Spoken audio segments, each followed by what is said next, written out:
Bizim bu bahas nechik deb aytayım, türlü jillerde, türlü formalarda, rəvişlerde o bara kişiler arasında, tarihçiler arasında da, cemaat işinde de Tatar'ın milli mifi, ili mifları deb aytayıkmı? Nidrozlu miftarlar mümkün, onun içinde vaktiyak üzerişliklerini asısıklanan ifadalar mümkün. O sırav her vakit var mı? Yanına Azat abi gitteyim ben de. Bulgarçılar bardukta geldi. Alar Tatar'ın şu vakitte çıkkanın aytır başladılar. Şunu algası bildiler deyip.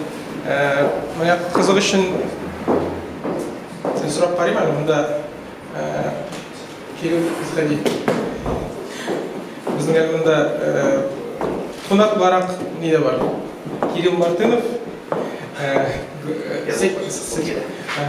главный редактор отдела политики «Новой газеты» и кандидат философских наук, и просто бик ақыллы кіші. Мұнда келген екен, Қазанға мен шоңаны шақырып, бірінші сөз теория турында айтсын деп шақырған едім. Орысша сөйлейді біраздан. Значит, мы говорим о том введении, значит, татарский национальный миф. Міне шошы миф мәселесі мұндағы қазір отырған кішілердің көп кіші екі вариант бар. Бірісі татарлар Бұлғардан келіп шыққан, екіншісі Алтын Ордадан келіп шыққан деген шондай ғадиләштіріп бір сұрау сұрайым әлі. Бұлғар үшін кім қол көтереді? Біреу, екеу, үш. Алтын Орда деп ұмлап, бұлғаршылар да Алтын Орда үшін көтере ала ярамайды дейді. Жоқ, әгерде екі теорияда ничего, ғадиләштіріп, сіз қойсыз мифқа үйрегіңіз яқынырақ деп айтады. Нешіктір аналитик барақ түгел. Біз бұлғар жоқ, біз Алтын Орда, біз анда Шыңғысхан балалар. Яғни қызық, чүнки бұл не? Ұзақ алып барылған ішінің де нәтижесі бір яқтан. Екінші яқтан тарихи шығанақтар яңадан нешіктір оқылуы һәм үшіншіден бұл ненің мәселенің халыққа жеткірілуі пиар мәселесі. Мен сөздерін әзірек бөліп, қазір Кириллға сөзіне берем. Русша краткое введение в теорию национального мифа или мифов. Кирилл, можно просить 5-10 минут, не больше у нас? Я 4 хочу вложить. Давай. Спасибо, да. Очень такое спонтанное и интересное для меня мероприятие. Я попробую очень коротко, вот Ильшат меня попросил очень коротко это сделать. Понятие нации, конечно, в целом одно из самых противоречивых в современном социальном знании. И об этом парадоксе очень ярко пишет Бенедикт Андерсон, наверное, во всем известной книге «Воображаемое сообщество», которое в последние годы в России достаточно широко уже читается и известна. Книга это 1983 года еще. Андерсон указывает на то, что есть явный парадокс, противоречие между тем, что нация — это то, что всех невероятно впечатляет, люди готовы за свою нацию сражаться, там, не знаю, любить ее, превозносить ее. С другой стороны, у нас нет какого-то яркого теоретического обоснования, что из себя нация представляет. То есть, ответить на вопрос, что такое нация, за счет чего она держится вместе, за счет чего эта идентичность возникает, это вопрос чрезвычайно открытый.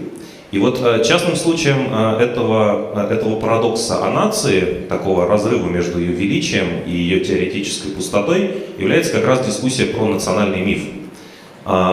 Есть последовательная позиция конструктивистов, как раз Андерсон к ним принадлежит, которые примерно вот на что обращают внимание, что национальный миф возникает в результате вестернизации и в результате модернизации. То есть появляется какая-то национальная элита, которая получает образование в каких-то западных университетах. Так было с Индией, так было с славянскими народами Восточной Европы, так было с Турцией. Много раз эта история повторялась. Есть люди, которые получают западное образование, читают современных авторов 19-20 века, начиная с Гегеля, и придумывают какую-то историю о том, что нам тоже нужен свой собственный национальная история, национальный нарратив, национальная литература, национальный миф. И парадокс здесь в том, что всегда история про национальный миф — это всегда претензия на предельную аутентичность, на точность, на ясность, на то, что вот по-настоящему делает нас нами, да? Но претензия это возникает именно тогда, когда мы становимся западными людьми, как ни странно, западными и современными людьми.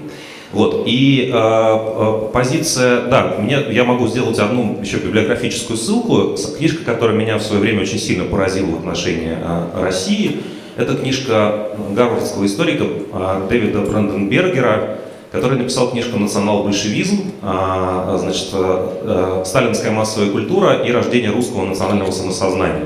Вкратце там написано, что русских придумал товарищ Сталин, потому что огромная масса неграмотных крестьян в 30-е годы впервые пошла в средние школы. Там были уроки истории, русской истории, там были уроки литературы, русской литературы. Появилось радиовещание и пропагандистские фильмы. Александр Невский из них самый известный. Вот. И все это, в общем, сделало такой канон русской истории, то, как русские себя видят. Когда я об этом написал у себя, по-моему, в Фейсбуке, ко мне пришли сталинисты и сказали мне достаточно неожиданную для меня вещь. Они сказали: спасибо, мы всегда знали, что без великого товарища Сталина никакой русской истории бы не было. И вот, передовая западная современная наука, и вы, совершенно не наш сторонник, это все подтвердили. Вот. И, соответственно, вот эти конструктивистские логики можно дальше продолжать. Я хочу закончить вот каким вопросом, да. Получается, что здесь тоже есть некоторый парадокс, то есть даже если мы считаем, что национальный миф это именно миф, то есть то, что придумывается недавно вестернизированной интеллигенцией, получается, что в общем в каком-то смысле слова мы обречены этим заниматься, потому что любая интеллектуальная традиция, любая интеллигенция, любой литературный язык, он порождает свой собственный национальный миф. И без этого, если мы этим не занимаемся, то не очень понятно, почему мы тогда вообще представители своего собственного народа, в чем наша функция. Вот, то есть здесь есть такое противоречие. Мне кажется, что многие люди, начитавшись современных конструктивистов, вроде Андерсона, они делают вот именно такой вывод, что да, нации были выдуманы, давайте выдумаем свою нацию и займемся этим, это очень-очень важно для нас всех. Спасибо. Спасибо большое, Кирилл. Бигзур рахмат. Biz tilәгән кешене күршәүсезләр, но гомуми буларак без татарча алып барабыз. Менә берничә ни килеп чыга. Без хәзер тарихи буларак кайсы дөрес икәнен бәхәсләшергә килмәдек. Шушы анда татарлар 10 гасырда Болгар дәүләте белән беренче аламы формасын или Алтын Урда белән или менә Кирилл Сталин придумал русских dedi. Бик шундай нигезле теория бар, татарларда Сталин уйлап чыгарган. Чөнки ТССР дигән әйбер гомумән булмаган. Анча татар сүзе булган ниндидер дәүләтчик дип әйтик, квази дәүләт дигән әйбер юк. Шуңа татар сүзе һәм татар ниндидер бер автономиясын Сталин вакытында һәм Сталинның туры әмере белән барлыкка килгән. Шуңа татарларны Сталин уйлап чыгарган дигән теория бик нигезе бик көчле. Ленин белән Сталин, чөнки Сталин теге милли ничә җаваплы кеше булган һәм бүлүләрне иләрне ул ясаган. Шуңа теге кемдер әйтә, башкортлар белән татарларны бергә шул вакытта татарлар килеп чыга. Юк, җиттербез Башкортстанга. Менә берничә сорау бар. Менә шундый тезис, менә безнең хәзер тарих әйтик бик күп китап язылды. Анда 7 томлы тарихчылар да бар монда. Шын тарихчылар. 7 томлы татар тарихы бар. Аннан соң дистәләгән, йөзләгән тарих турында язылган китаплар бар. Тарихчылар аларны бик кызыксынып, үзара укышып, бәхәсләшеп яталар. Ләкин халык аларның бәлки 99%-ын белми һәм нәрсә язылганын да аңламый. Менә ул бүтән тарихчыларны эштән атып, әгәр без пиарчыларны эшкә алсак, шул 7 томлыктан 30 битлек матур итеп китап ясасак, 1 миллион итеп тираж бастырып, бүтән кешегә таратсак, ул мәслихәт булмас микән дигән шундый сорау туа. Менә конструктивизм, ике ни бар иде, теория. Берсе, менә безнең монда Руслан утыра, яркий представитель примордиализма дип әйтикме. То есть бер яктан менә ниләр, милләтләр шундый табигый буларак үсеп, ниндидер тамырлардан килеп чыгып, аннан соң формалаша, менә шу бер теория. Икенчесе, менә Андерсонлар, Гелнерлар һәм башкалар әйткән буенча, аны интеллигенция уйлап чыгара. халыкка башына шуны кертә һәм миләрен җуып, шундый халык, шундый милләт бар икәнен аңлата һәм өнди дип әйтик инде. Бу бигрәк тә шушы милли дәүләт, nation state дигән җирдә барлыкка килә, чөнки менә без күпме сөйләмәсәк тә, татарларның язу белү бик югары булган дип, ул бик дөрес әйтеп түгел чынлап та. Күбесе яза белмәгән инде, укый да белмәгән. Һәм бу менә шушы совет вакытында мәктәпләр аша, шушы мәктәпләрдә укытылган тарих һәм мәктәпләрдә укытылган мифлар, риваятлар дип әйтик, бәлки татарчасын, шулар аша татар милләте үзен милләт дип, ниндидер автономия дип хис итә башлый инде. Менә Русланга сорау бирәсем килә. Без хәзер шын тарихтан, шын тикшерүләрдән, бөтенсеннән баш тартып, әгәр пиар өлкәсенә китсәк, бу дөрес булыр микән? Менә шынлап җитми, кешегә аңлату җитми, ниндидер матур анда роликлар, аудио китаплар, ниндидер анда шундый матур афишалар җитми. Анда тарих институты алсак, анда факультетларны алсак, нисек, анда шундый менә аның татарчасы ничек унылый, шундый менә китап. Унылый, күңелсез дә бигрәк шундый укып булмаялар. Менә мин үзем дә яртылаш тарихчы дип әйтеп карыйм. Но менә минем темага кагылыш булмаган китапны мин 10 биттән күбрәк укый алмыйм, чөнки җоклап китәм. Менә нишләп күрсәң? Комиксларга күчәбез. Заманында Анар Барзак шулай әйтте. Ике тарих бар, беренчесе мәктәптә укыла торган, ул миф форматында, икенчесен беркем дә белмәде дип әйтте. Шуңа күрә ике тарих бар ул, шуны рәвештә, әлбәттә, син әйткәнчә пиар форматында да кирәк. Менә бәлки Кириллга бик кызык булыр. В свое время Мединский издал книжку, там, как называется, «Пиар России». Да, я ее прочитал, конечно, у меня тоже полезли брови на лоб лысый. Вот. И человек пытался историю перевернуть в формате мифа, что все, заговор, это еще до Крыма, до известных событий, но такая попытка была. Шуңа күрә татарда да ул бар, егез хәтерләсәгез, 90-нчы елларның башында татар халкының кыскача тарихы бар иде, Хайрутдинов чыгарган китапчык. Ул чын рәвештә зур йогынты ясады, массаларга. Мин аны хәтерлим, чөнки ул вакытта митингларга йөреп, ул кичкенә генә чын рәвештә брошюра, анда 20 битлек, но нык тәэсир итте безгә. Ул да, миф булмаса да, әмма ләкин краткое изложение, катехизис формасында. Без кем булгарлармы, без Алтын Урда тарафдарларымы, һәм башка. Һәм инде килгәндә каян милләтләр килеп чыкканын, минемчә, ул инде безгә теге иман китергән кешеләргә мәгълүм, чөнки Коръәндә әйтелгән, без сезне халыклар итеп бар иттек. Димәк, ул бар әйбер, гносеология дигән әйбер. Аңлау процессы мөселманнарга бирелгән Коръән аша. Әмма ләкин чыннан да яңа заман вакытында, модернизм вакытында ул яңа формат буларак оешты. Нация, nation'lar. Этнослар түгел, әмма ләкин минемчә, әгәр дә үз аңында милли яисә нидер идеяле аң бар икән, самосознание, үз аң бар икән, димәк, ул ниндидер оешу формасының избатлыуын күрсәтә. Чөнки әлбәттә без монда спорлаша алабыз, бәхәсләшә алабыз, милләт нәрсә ул, бармы, юкмы. Но без әгәр дә үзебезне татар кешесе дип игълан итәбез икән, димәк, ул бар. Әлбәттә, фән кешесе өчен ул бик сәер әйбер.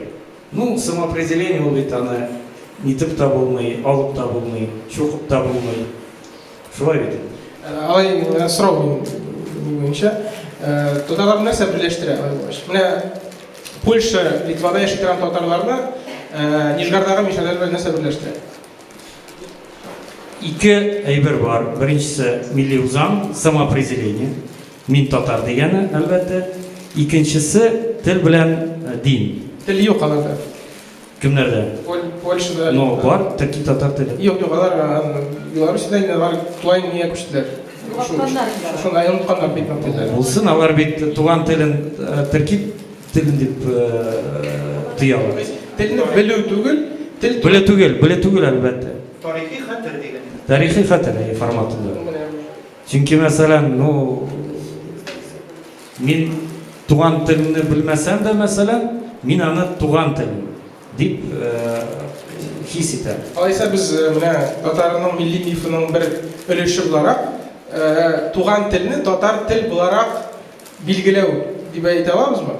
Тик белү түгел, билгеләү. Кешен белми бәлки, ләкин әйтә, "Ой, минем менә шуннап, менә безнең милләтнең теле шул, белмәсәм дә, мин аны хуплыйм, яратам." Укыйсың, конечно, килми аны. Минемчә, тел ул коммуникация теле генә түгел. Коммуникация концепты генә түгел. Ул менә шин барлыкны, мөхитне барлау һәм аңлау системасы. Бу син әйтәсең инде, менә милли мифларның нигезләрдән берсе милли дөньяны күз аллау дип әйтәбез. Без дөньяны милли күзлектән карау дөньяга. Шуны әйтәсең, әйеме? Телне кеше белмәсә, үзенең ул аны белмәсә дә, аның каядыр менә арттагы миендә бар. Как коллективный бессознательный форматында бар ул. Ул бит коллективный бессознательный нәрсәне аңлата. Димәк, аның каядыр монда салынган. Ул кайбер әйберләргә шулай итеп карый. Шул ниләр алсак без, шул принципны алсак. Минемчә, милли концептуаль тел бар. Күз алу. Тел генә түгел, коммуникация теле түгел, ул мышление, аң теле. Безгә менә тарих кирәкме соң алай? Тарих кирәк, чөнки тарих ул конструкт. Конструкт буларак тарих кирәк. Карагыз әле, чөнки тарихта ул бит субъектив әйбер. Мәсәлән, Табриз өчен менә ниндидер бер вакыйга берсен аңлата, минемчә икенчене аңлата. Минем өчен ул миф, аның өчен минем күз аллау. Шулай да бит, менә бүтән табылган язулар, алар бүтән субъектив не кирәк саналган. Субъектив, әлбәттә, субъектив. Яңадан язып кирәк булган идеаль рәвештә шундый бик дөньяга туры килә торган татар милләтен уйлап чыгарсак калай. Монда компромисс килеп чыга. Без җыелабыз да компромисс рәвешендә әйтәбез. Менә бу татар-башкорт проблемасы, шулай бит. Вот. Менә бу, значит, нугайлар проблемасы. Без моның белән килешәбез. Ә инде принципиаль мәсьәләләр, объектив тарих дип әйтсәк, моны тарихчыларга, Ризаповларга, Исатовларга калдырабыз. Ә менә киң җәмәгатьчелек өчен без әйтәбез әле мифлар форматында. Гади мифы и легенды Древней Греции. Мифы и легенды древних татар. Менә монда безнең икенче этажда Болгар турында ни сатыла бит уен, шундый форматта инде. Башта җавап бирмәс. Сорауга 1000 миллионлы тираж белән 2010 елда бу мөмкин түгел. 100 ел элек бәлки булыр иде. Без аңа китер. Шура журналына бер кушымта әйтеп, ул вакытта миллион укый торган татар булмаган бит. Анысы ишанда түгел. Хәзер мөһим, чөнки син хәзер элек бер генә чыганак булган. Шулай бит менә язма. Хәзер алай мөмкин түгел. Күп генә тырышсаң да син инде идеаль татар халкын хәзер оештыра алмыйсың. Монысы бер. Минең татар клипын 30 миллион кеше караган. Һәм син инде 1 миллион карап нәтиҗәдә нәрсә? Менә мин карадым, кыстым. Окей. Физиологик нәтиҗә булды. Юк, хәзер икенче әйбер менә мифлар турында әйтә башладык, стиль һәм тарихи хәтер. Монда башка төрле әйберләр бар. Менә без тарихчылар түгел. Руслан безгә генә әйтте. Мин тарихчы дип менә. Бездә бар тарихчы. Ләкин менә без гали генә аңлаганда без краеведлар дип әйтик, яме? Әлегә шулай. İkinci bir big әйбәт кенә проект бар һәм моторная концепция бар. Ул француз тарихчысы Пьер Нараның хәтер урыннары дип тәрҗемә ителгән. Места памяти.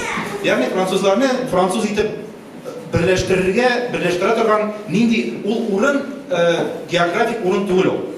Ул җир буларга мөмкин име, там Марсельеза мәсәлән, име, ул бина буларга мөмкин, Бастилия, ул иш төсле әлемнәре буларга мөмкин име, триколор. Краса. Belki şulaydır da Beriyat, bilmiyorum, biz Qarağız inanısın. Hatta Zirat da bulurlar mümkün, Paris'dalar. Siz anı bir zaman Tatar brendi deyip kütülüp çıkan ediniz. Şulay bit, bizde nese bulurlar mümkün olur. Belki de şundan dayanıp da nindidir böyle tarihi noktalar, tarihi vakıalar, bilmiyorum, işmak belemiş bulamı ol, tübete garmun bulamı ol, Tuğan Tilciri, Tukay'ın ulemi, Tukay'ın yetimliği, hem bu bütün eybirler alar, işinden de Tatar ekteler anaydı. Ne için Tatar? Nedir punktlar? Samısazından yol eybir, lakin biraz refleksiv olarak etmediğinde kişinin gibi, ne için benim üzümle Tatar deyip sanayım? Sindiriz etti. Naşulup, Anderson'da anlatabildi, ne için etik Kamçatka'da Tatar, Ukrayna'da Tatar'ın gımrıda kuvveni de yok, bilgeni de yok, ulanın kimikeni de bilmiyor, lakin mene Tatar varat deyip jiri ulanı. Nerse birleştir alarını? Til tugel, din desek, din de tugel. Lakin bari bir nindidir, mene zor bir nindidir spisik desek, biz hani Haysır işlerine duruk ileşe. Belki bilmiyorum, salavatla yaratamalar ikisi de. Vediye yaratamalar ikisi de. Hem de bizning kim, mene şulayken o bizning. Tataristan radyosundaki yakşanbe günündeki spektaküllerini tamamlamalar. Mene Allah bir kup şuna göre nu anı iştir yazı bitir kitap olmayındı. Konuklar bir kup ulaşar. Til bilen dinin de bir kalitesi. Şulayın hem bana til bilen dinini bular minike deyip anlarlar. Kişi tilini bilmeyi, biz onu Tatar deyip eyteyken özün Tatar deyip namazını okumasa, oralasını tutmasa da men Müslüman deyip mene isirip men Müslüman deyip jiriyken oranda nuni kalitesi imdanı, Müslüman deyip kabul etmemiz imdanı görür. Bizim şulay hisseteyken Agnostik olsa. Anasıkin şeyde. Milletin şılayı. Уже ты засрал, и дорога судья, бери, как раз Tatar'ın sözünü bölmeyin. пиарик bilivşik kişi, bir yaktan bilimese erip de bir geybet namı tıran şuna, şimdi посредник olan kişiler kızıp Ярар.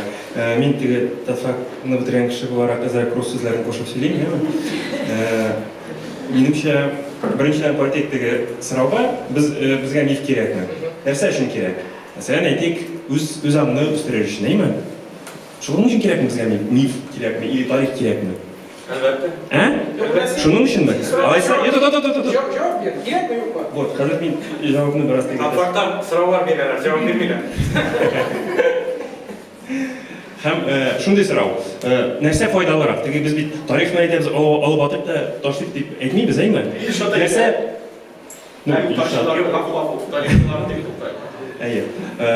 Нәрсә файдалырак?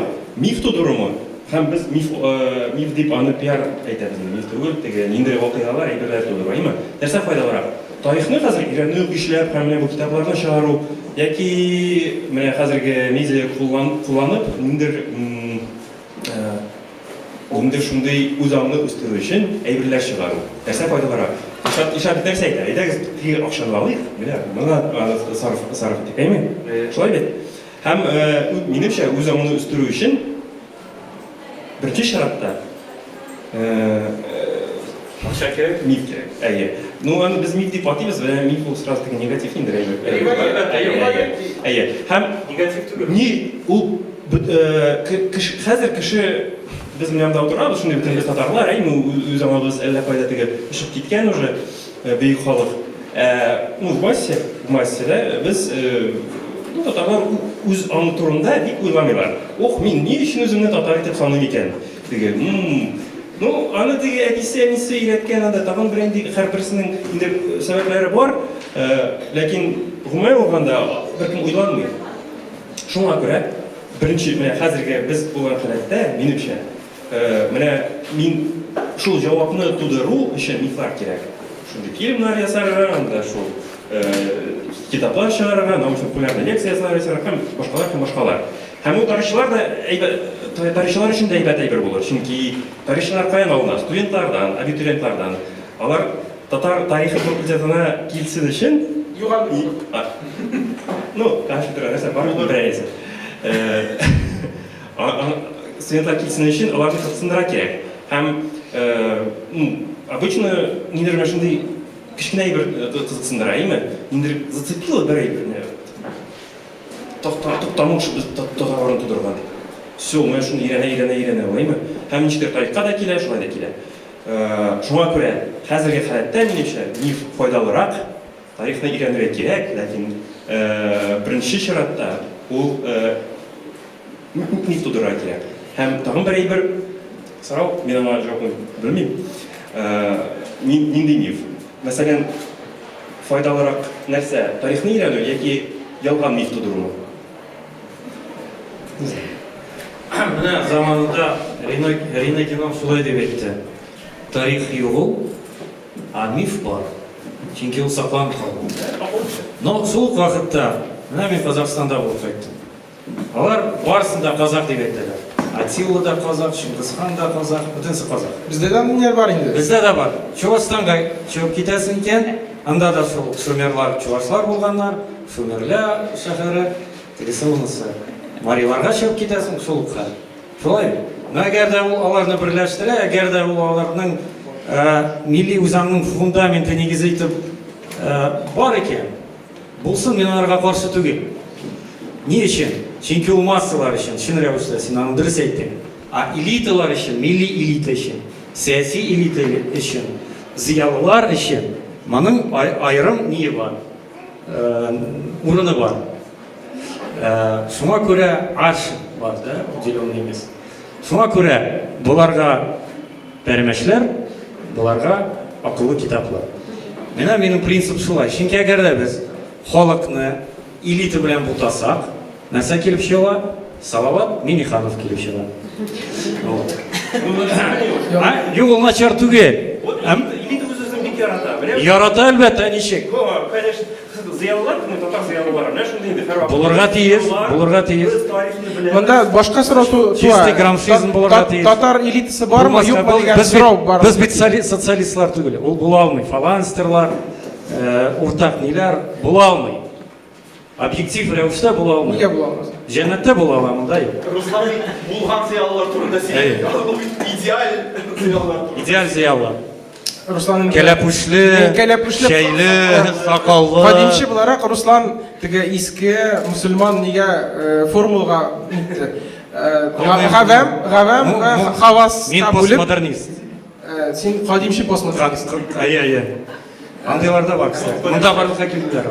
Мин хәзер нидергә телим, хәзер аудиториядан кыскача гына бу тема буенча нәрсә әйтергә телисез? Аннан соң без бер 10-15 минут шулай сорау-җавап яисә сезнең репликаларыгызны тәмамлаганнан соң, бәлки чынлап та менә татар мифы нәрсә ул, аны әйтик 10 ингредиенты уйлап чыгарылган булсынмы, тарихка таянган булсынмы, чынлап та анда эшпишмакмы ул, яисә безгә теге ничектер алга барган технологиялардан кулланып 5 пишмак, 6 пишмак бәлки хәзер 5D пишмак.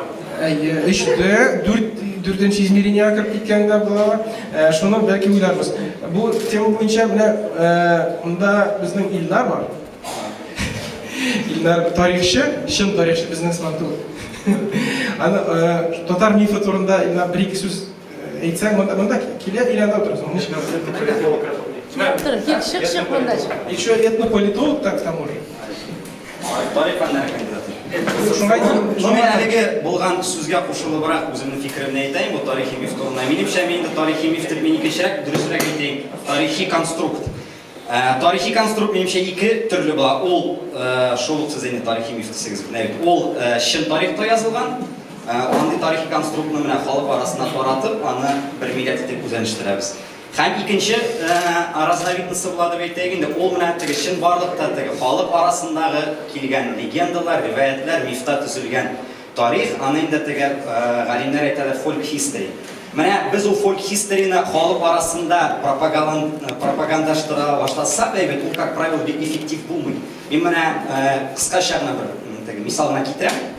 Бездә бит инде мәсәлән татарларның үзенең тарихи мифының төзүчесе кем ул? Беренче ул Шаһабуддин Мәрҗани. Чөнки ул безнең тарихны язарга тырышкан, фәнни яктан тырышкан, но все-таки ул безнең иң беренче тарихи миф дип әйтсәк була. Чөнки ул болгарларны да, төрекләрне дә, Алтын Урданы да бергә берләштергән. Ләкин шул вакытта, то есть бу позитивный тарихи миф.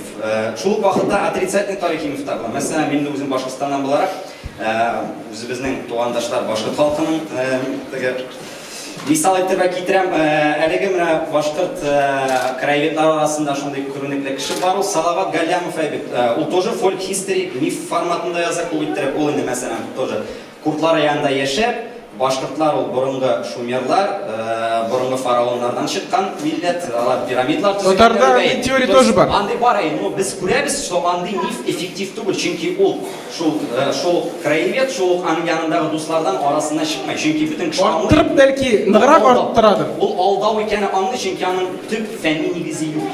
Фәнни нигезе юк. Шын эффектив тарихи мифның фәнни нигезе булырга Менә тиеш. күпме процент нигез буларга тиеш, күпме процент алдау була ала. Мин алдауга Менә 60% чынлап упрощение. Мин әйтәм, икенчерәк сүзе гадилаштыру, упрощение. Мәсәлән, миңа кеше килә икән, әйтә, син менә тарихчылар аңлат әле миңа, татар халкы кайдан барлыкка килгән, кем ул? Мин әйтәм, менә борынгы заманда бары булганлар, бары борынгы заманда алтынлыда яшәгән татарлар. Менә шулай бергә берләштерәләр дә, бер милләткә әйләнәләр дә, менә бүгенге татар милләте калыкта. Бу гадилаштыру. Мин аны аңлатмыйм, ничек бу тарихи процесслар, сәяси процесслар барды.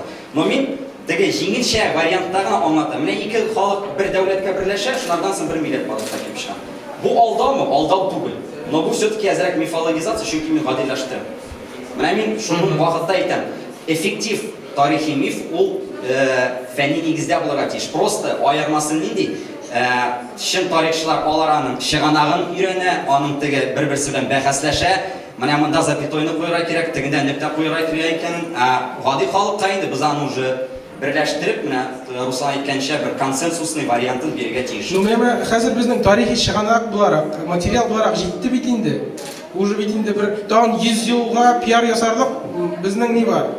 Әйбер бар. Пиар ясарлык, әйе, гади халыкка таратырлык тарих язырлык, әйе, җитәр. Ну без тарихчылар кирәк безнең хәзер. Кирәк инде, әлбәттә кирәк. Менә сез бит әле хәзерге Тарих фәннәр кандидаты буларак тарих әйтәләр. инде ул без бит инде аны фән дип карыйбыз. Һәр фәндә дә теге соңгы нөктә куеп булмый. Шул даже математикада да хәзерге көндә даже теге теория Эйнштейнда каршы чыгучы физиклар хәтсез, хотя вроде бы уже анда давно теге нокта куелган кебек. Шуның кебек тарихта да то же самое. Тарих любой фән буларак инде ул туктай алмый. Аны алып барырга кирәк. Рәхмәт. Һәр кеше үзен тарихчы. Кыска гына. Проблема бар. Һәр кеше үзен тарихчы, һәр кеше үзен табиб дип саный. Но табиб Юк, өченчесе бар әле, татар теле методисты. методисты да, анысы инде хәзер соңгы вакытта. Но тарих белән шөгыльләнергә әллә күпме була. Но әгәр дә табиб булсаң, мәсәлән, әгәр дә зыян үзеңә китерсәң, аңлыйсың син аны. Тарих белән килгәндә, зыян китерүчеләр аны аңламый да. Менә пирамидалар форматында әйтеп китте бит безнең кардәшебез Башкортстаннан. Вот.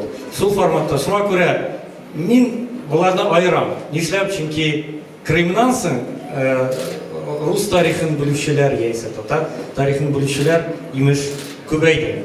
Менә буларын да бераз итәргә кирәк.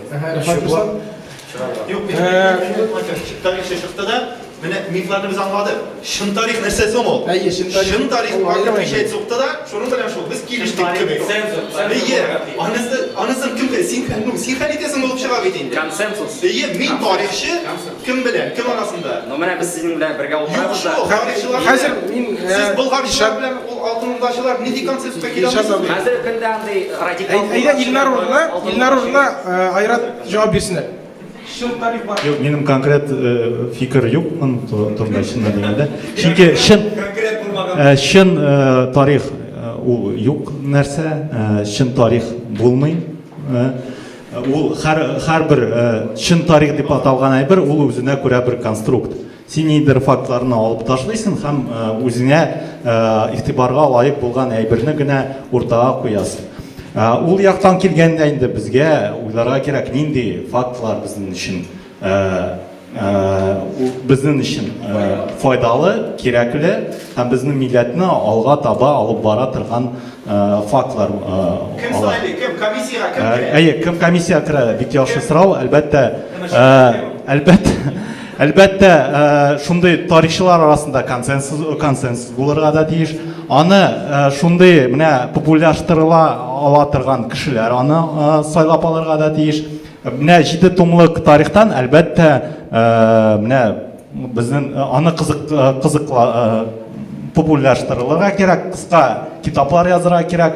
Әмма 7 том, 8 том өстендә дә эшләргә кирәк, 9 том өстендә дә эшләргә кирәк. Әле күп кенә тарихларыбыз ачыкланмаган. Мәсәлән, шул ук хәзерге Башкортстанның төньягында яшәүче татарларның тарихы да яхшы итеп ачыкланмаган. Бу тарихларны язып, фәнни яктан язып, аннан соң гына аны популярлаштырылып була. Рәхмәт, Илдар. Мен бір конкретика рәвешендә берәй-берне тәкъдим итәскә. Мәсәлән, бар шундый проблема, керәшеннәргә тискәре карау. Татарларда бар бит? Караш. Бар? Юк, синдә конкрет юк, мәсәлән, белә, татарларда бар инде, бар. Әйтик, без менә шундый миф тудырабыз, керәшеннәр Казан авылына кадәр булган, бик күп булган, алар һәм зур авыллар булган, менә шул вакыттан килгәннәр. Алар үзләре шуны әйтәләр. Мәсәлән, без килешәбез һәм шундый миф тудырабыз, һәм анда видеолар ясыйбыз, передачалар һәм бөтенесе белән килешәбез. Менә аның максаты, мәсәлән, татар милләтен берләштерү һәм аларга тискәре карашны алып ату. Һәм монда ниндидер дә бар, ялган. Ягъни, мәсәлән, тарихчылар әйтәләр, юк, анда бер-ике генә татар булган. Алар үзләре шукмаган, ну, в смысле, кешеләр шукмаган, аны миф тудыра ярыймы? Юк. Нишләп? Максаты безнеме? Чөнки менә бу, белмим иде, бу каберләргә төкерү була бит инде. Без фәнни бәхәстән чыгып, басып алынган, үтерелгән, көчләп шукындырылган, кешеләрнең ничектер аларның хәтерен юйту, бозу. Бәлки керәшеннәрне көчләп мусульманлаштырганнардыр һәм безнең ярты мусульман шул мусульманлаштырган керәшендер. Дәлилегез. Белмим, дәлилем бар. Килгәннәр Без монда бәхәсләшмибез, чыннан кем ул? Татар, кем ул керәшен? Без моны бәхәсләшмибез, без миф турында сөйләшәбез. Шуңа мин тәбрискә бирәм. Рәхмәт. Ни өчен сез ярты сәгать тарих турында сөйлисез? Мин шуны аңламыйм. Тарих бит инде ул аңлашыла бит инде нәрсә эшләргәне белән. Ул бар, аның ниндидер барыбер теге этаплары бар, безнең бөтенебездән дә менә син сорадың Болгарлар турында 3 кенә кеше күтәрде булмыймы? Барыбер димәк, ниндидер уртак тарих без күз алдына китерә торган, ул инде бар. Менә 7 том бар. Ул фән буларак дәвам итә, аны беркем дә туктата алмый. Һәм аны пиар өстендә эшли анда. Илдар, сезнең теге видеоны ничә кеше карады анда? История татар за 15 минут. 1 миллион кеше карады. 1 миллион кеше карады. 15 минутлык видео, 15 минутта татар тарихы сөйләнеп бирелә. Анда кайсыдыр өлешләре бәлки килешеп тә бетмиләрдер кешеләр, ләкин барыбер теге масса, минемчә кызыграк булыр иде яңа мифлар турында сөйләшергә. Хәзерге заман турында, яисә киләчәк турында. Безгә мәсәлән милләткә файдалы булган нинди мифлар әйбәт. Мәсәлән, татарлар бик тырыш. Ул миф. Туктале. Biz шундый ук милләт башкалар кебек, шундый ук кешеләр бар арабызда, ялкаулар да, бар тырышлар да. Әйбәтме бу? Бу әйбәт сыйфат бит, шулай бит.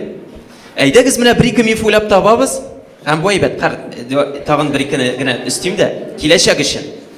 Әгәр дә безгә файдалы икән, татарлар шундый мөселманнар, диненә тугры булган кешеләр, бу безнең әхлакны ничектер үстерә икән.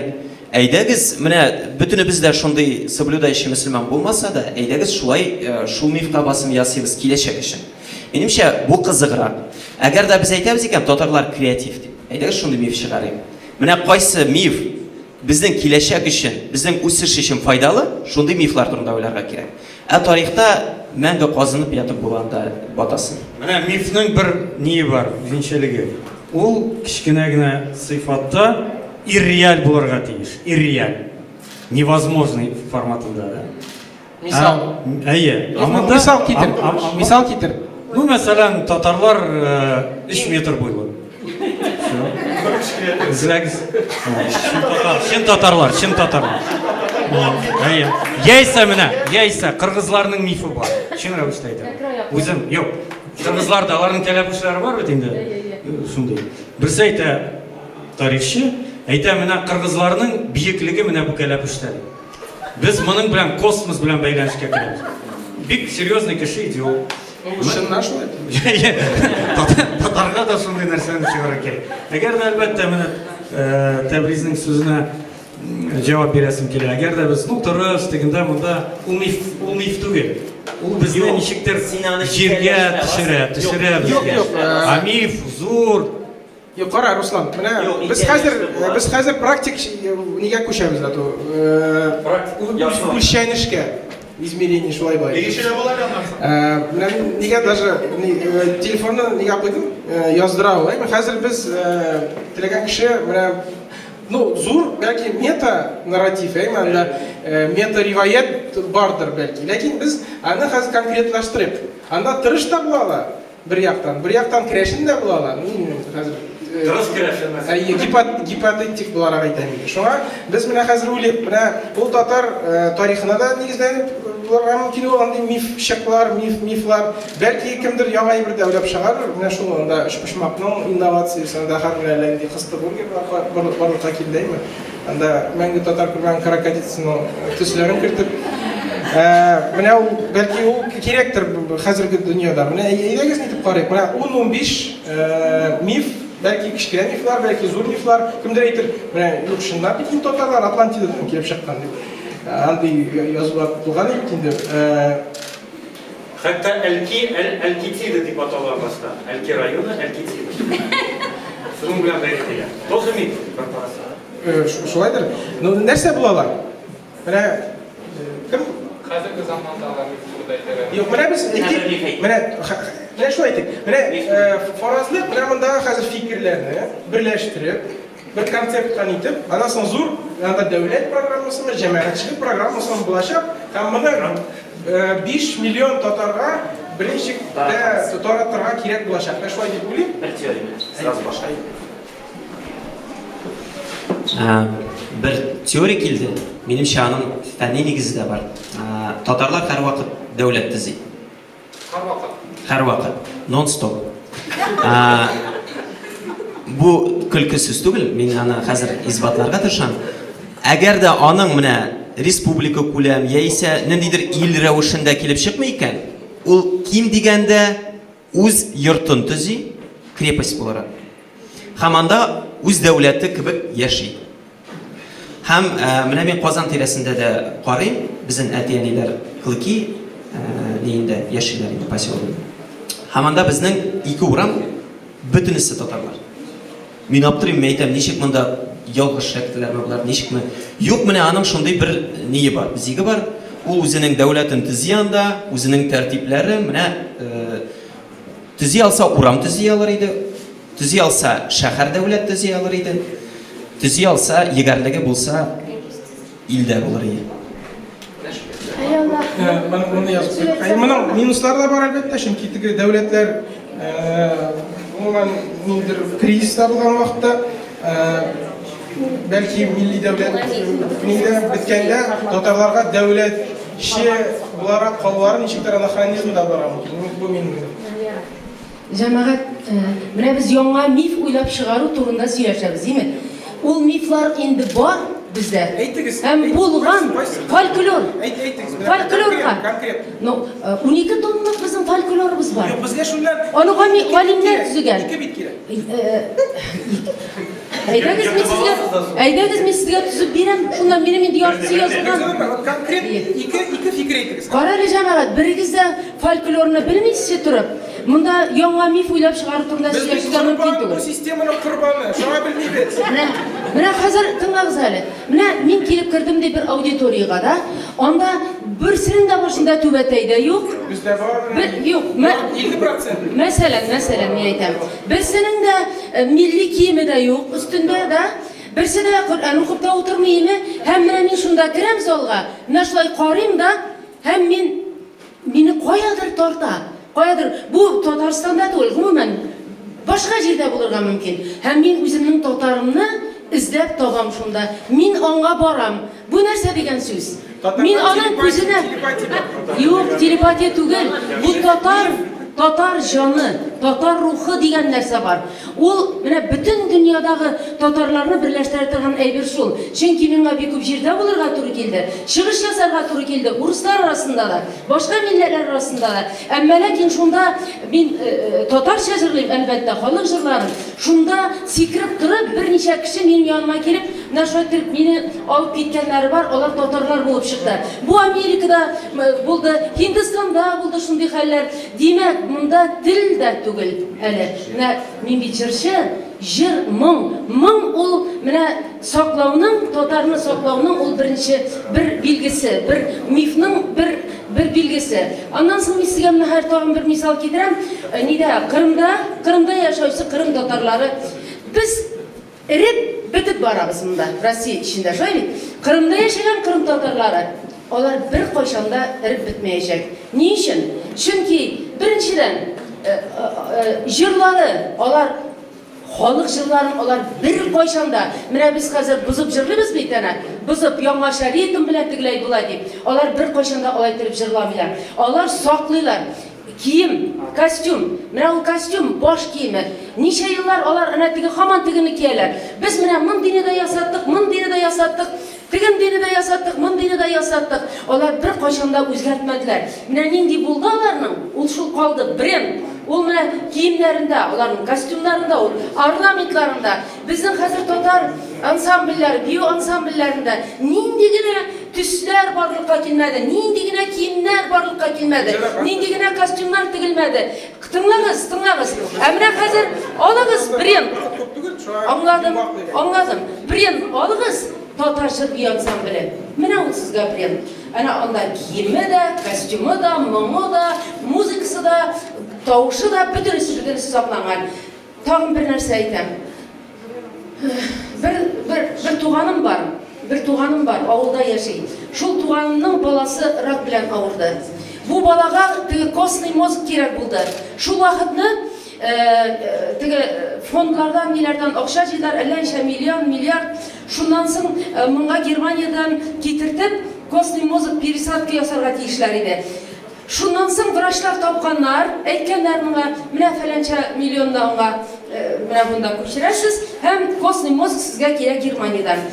Бу баланы ясадылар, операция, ул монда ни астында ята, теге нәрсәле, пиала астында ята.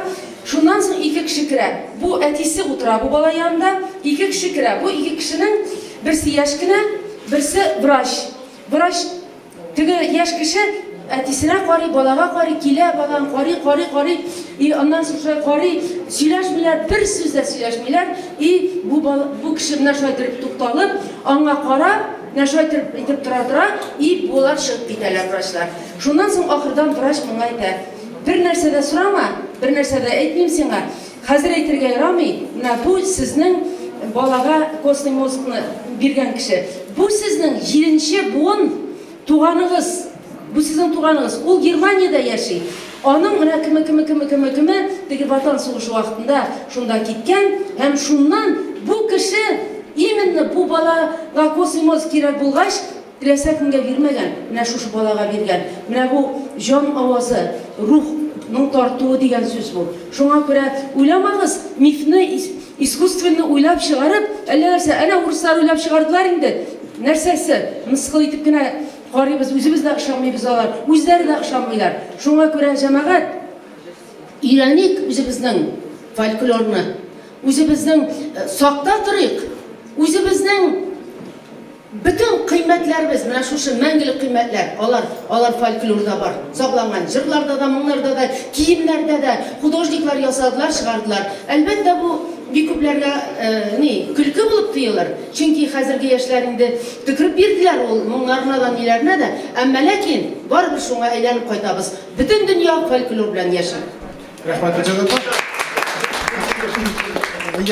Конкрет искиткеч чыгыш, карагыз әле, мондагы миф иелмәсе, кием, җыр, госансамбльнең конструкт булуы.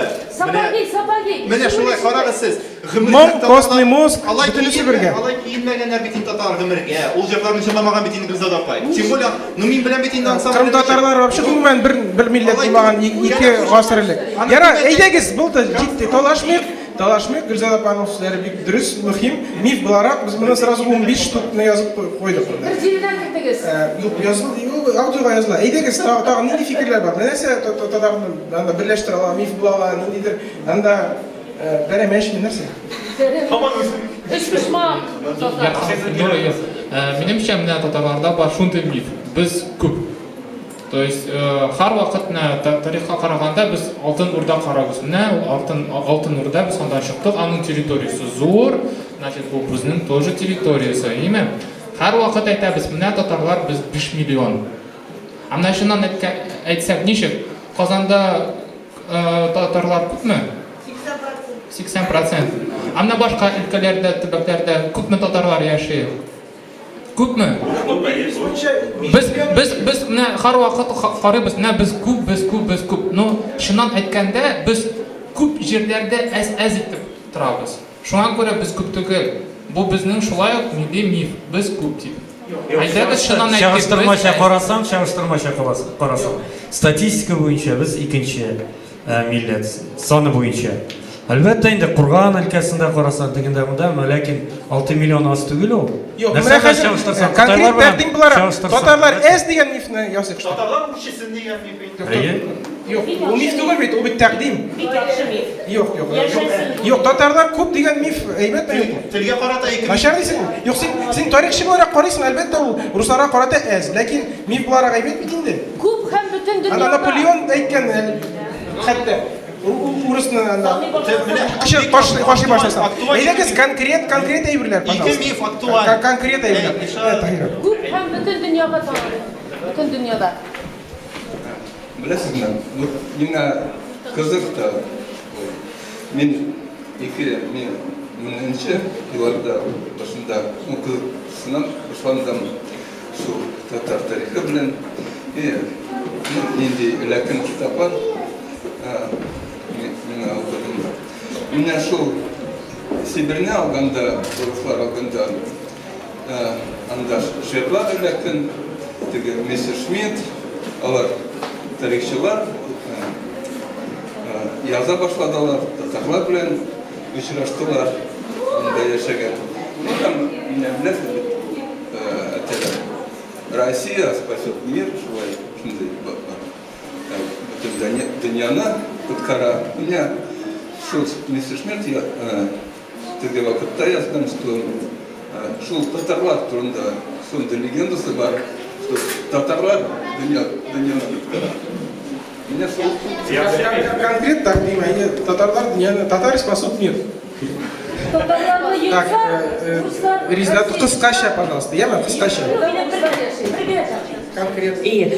Тулайым килешәм мифларны уйдырма рәвештә булмаган мифларны уйлап табу үзебезгә бер терәк, бер кастель буларак име дәрәҗәбезне күтәрү өчен уйлап табу кирәкме дигән фикер белән тулайым килешәм. Чөнки ниндидер без шулай да бөек, һәм бу миф түгел. Һәм бары тик шуны сеңдерергә генә кирәк. Шул уникальлегебез белән, нинди без бар, менә шундый бар, без шундый үзенчәлекле халык. Иң көчле миф ул да әле уйдырма түгел, ул да чынбарлык. Бөтен Рәсәй ул татар иле. Димәк, татарлар күп кенә түгел, бөтен Рәсәй ул татар дөньясы, татар ватаны ул. Тартария, ул Татария Кытайга хәтле барып җиткән, Европадан алып. Бу мифны без гел алга сөрергә тиешбез һәм бу миф кенә түгел, бу тарихи чынбарлык. Сразу менің Илсияның жыры искә төште. Без бийеп дия Тальян уйный, татар зиратка таба барады. Соңгы айларда бик актуаль булган ике миф. Берсе татар телен белсәң, чыгып бөтен төркиләр белән сөйләшә аласың. Һәм бу ялгыш фикер инде әлбәттә, әйме? Белгәннәр, аңлаганнар аңлый аны. Чөнки шуннан бер белән сөйләшә аласың. Менә Инде җаны. Бөтенесе белән сөйләшә алмыйсың. Юк. Һәм икенчесе, менә аны өстәргә кирәктер бәлки, шуннан да. Сез татар телен өйрәнсәгез, сез шуннан да төрки дөньясында югалмассыз дигәнрәк фикер. Һәм икенчесе, менә монысын инде ничектер, бәлки сез татарчага кирәктер. Татар теле нидер мифик Onun 14 иң таралган телләр арасына керә. Монысы инде чын ялган, чөнки бу список бер кайда юк. Менә монысын әлбәттә ничектер бетерергә кирәк. Тормышка ашырырга кирәк. Бәлки, Ну, нормаль бит инде, нормаль бит. Аны кемдер уйлап чыгарган, шулай китте инде. Бүтән кеше аны куллана. Нәрсә ялган бит ул? Ничек ялганны таратасыз? Алтынчы урында. Менә миф дип әйтү инде. Менә теләсәгез кулланыгыз, теләсәгез инде.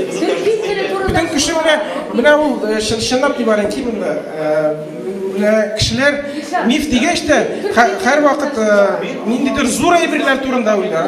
Значит, татар Рәсәйнең ни, ләкин конкретно әйберләр иртәгә чыгып шул мифны тормышка ашырырлык ниндидер конкрет әйберләр турында без уйлый алмыйбыз нигәдер. Шуңа теге ханындыр космоска карап аяк астындагы әйберне күреп булмый. Космосга Минем тәкъдим бу миф бар инде, как ни любого русского, ну то что-то. То есть дөресен әйткәндә, руслар ул электән руслашкан, христианлашкан татарлар. Шундый миф. Мәсәлән, шул Кутузов, әйме? Анда Суворов, шундый миф. Анда ну булсын нишап, Суворов бит инде. Карамзин, шундый. Ул инде, ул миф андай бар инде, ләкин ул мифны үстерергә кирәк. То есть надо руслар үзләрен татар икәнен аңласын өчен. Илшат. А бездә айрым мифологлар булырга тиешме? Айрым мифларны чыгаручы бер каста форматында. Риваят ведый. Риваят ведый. Демәк, бездә пиарщиклар булмаска тиеш. Юк, пиарщик бит инде шундыйрак әйбер. Ул пиарщик бит нәрсә эшли? Ул уйлап чыгара бер история, сюжет уйлап чыгара, әйме, кешеләргә ошый торган. Һәм шушы сюжетны ничектер җәмәгатьчелеккә җибәрә, һәм аның турында медиа яза, кешеләр сөйләшә башлар. Бер акча түләп тәкъдим форматында ярыймы? Бездә бит инде милли университет юк. Беренче миф, бездә милли университет бар. Шуның мифлар өйрәнүче бүлеге бар. Шуны факультет. Әйдәгез конкрет бу әле теге гелнигә китмәгән хикәячелеккә риваятләрдән. Конкрет тагын ни тәкъдим бар? Бу миф турында нәрсәдән тора татарлык нәрсә ул? Нәрсә кертә үзенә? Ингредиентлар нәрсәләр? Мәсәлән, нәрсә казакларда ни бар? Җәй еще. Ну, менә Мәсәлән, казаклар әйтә, Базарбай Чингис ханның кавымыннан. Шәймидә шулай бит. Бездә дә чыгармакчы бар иде. Но Ракимов та булган шулай. Бу миф бит.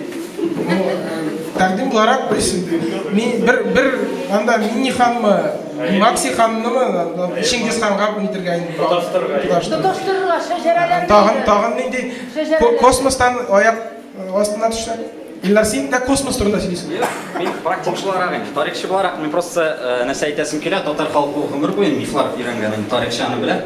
Урта гасыр вакытында да Булгарларда үз мифлары булган. Но шуңа күрә безнең элеккеге мифларга кайтырга тәкъдим итәм. Үч сәхабә мифына. Ние? Практик яктан аңлатам. Без хәзерге көндә бит инде ничек әйтәбез? Татарларга үзебезнең традицион исламны, үзебезнең исламдагы безнең татар мәнфәгатьләребезне пропагандалаштыру. Чөнки яшь мусульманнар күбесе татарлыктан кача дип. Ул вакытта без нәрсә әйтә алабыз? Алар безгә нәрсә әйтә? Татарлар чын исламдан киттеләр. Безнең татар варианты ул дөрес түгел. Менә гарәпләрдә дөрес. Без ул вакытта нәрсәгә әйтә алабыз? Менә безнең шундый риваят бар, үч сахаба турында. Ул риваят буенча безнең ата-бабаларыбызга ислам сахабалардан, Мөхәммәд пәйгамбәрдән турыдан-туры килгән ди. Ул вакытта ул бик әһәмиятле, бик кирәкле миф хәзерге көндә. Һәм ул мифны да без пропагандалаштырырга хәзерге көндә тарихчылар безгә күп ярдәм итә. Менә мин әле интернетта да хәтсез күп укыйм.